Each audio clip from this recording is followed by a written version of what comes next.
Peter Parker Spider-Man has seen his fair share of rework spin-offs and movie series, and even through some of the not-so-great Spider-Man content over the years, Spider-Man continues to be one of the world's most famous and beloved comic book superheroes.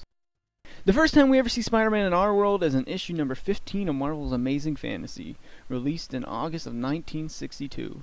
Within this issue, we see the very classical, nerdy, weak, and social outcast Peter Parker. He can't get the chicks, and he's constantly being bullied in school by his bully Flash Thompson. Peter, being the nerd he is, decides to attend a science exhibit showcasing experiments in radioactivity, which for whatever reason is just open to the public, especially to high schoolers, you know.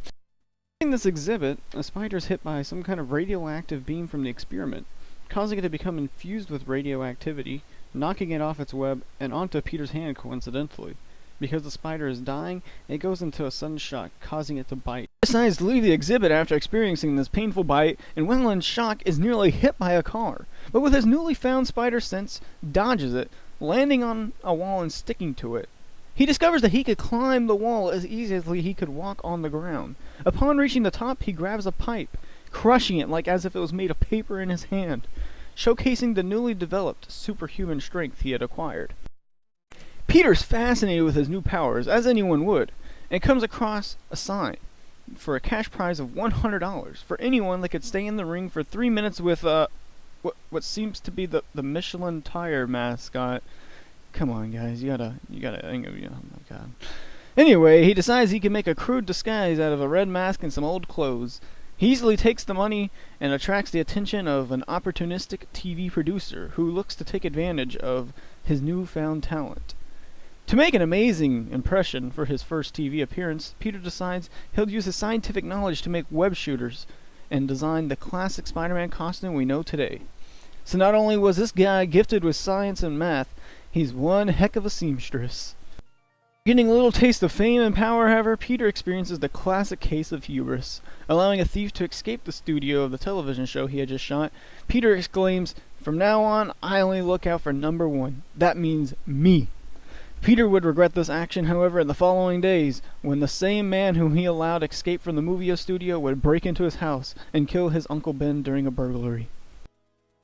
The famous quote by Uncle Ben, "Remember, with great power comes great responsibility," however, never originates from the original comic. In fact, we don't even have mention of it in any of the comics. It's first mentioned in a rock comic album titled The Amazing Spider-Man, released in 1972. Here's a small bit from that, so that you can hear the quote for yourself.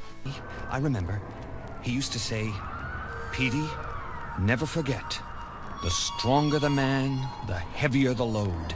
With great power comes great responsibility." I can't quit. Sane, insane, loved, hated, it doesn't matter. A man might quit, but Spider-Man is more than a man. I'm a superhero.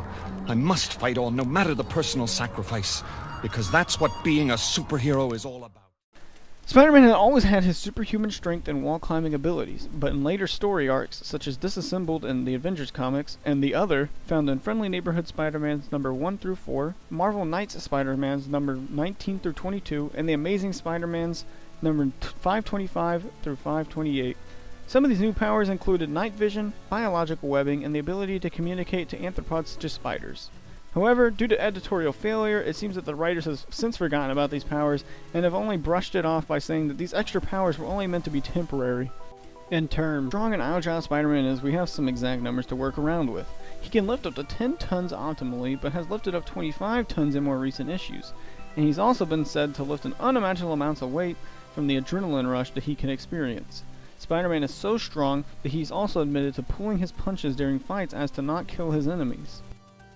Spider-Man is also said to have been 15 times more agile than the normal human, allowing for some of his superhuman leaps and acrobatics that we see in the comics. Spider-Man has been affiliated with quite a few organizations and groups over the years, most notably the Avengers obviously, and all their many renditions. However, he's also been partnered with big names such as the Fantastic Four, X-Men, and even the Merc with the Mouth himself, Deadpool. One of the oddest groups, however, Peter's ever been affiliated with is his own company, Parker Industries, a company created by Dr. Octavius while in control of Peter's body. After reclaiming his body, however, Peter decided to keep using Parker's Industries for good. He even started a charitable sector named after his Uncle Ben. Another very interesting group that Spider-Man has been affiliated with is the Spider Army, an organization made up of every Spider-Man in the multiverse, although we'll go deeper into that in a different video.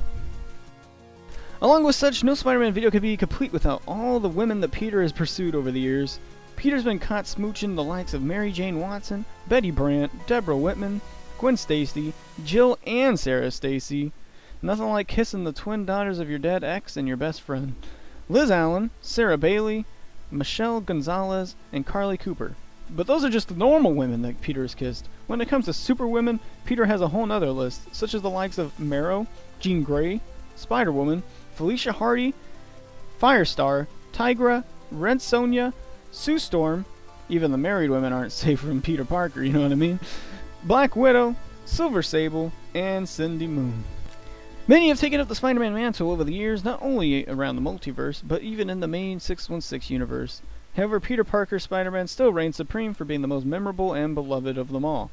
The reason really being, he's relatable. Spider-Man could be any one of us. Sometimes he has trouble paying his rent. He has issues with girls. He goes to school. He keeps up with a full-time job.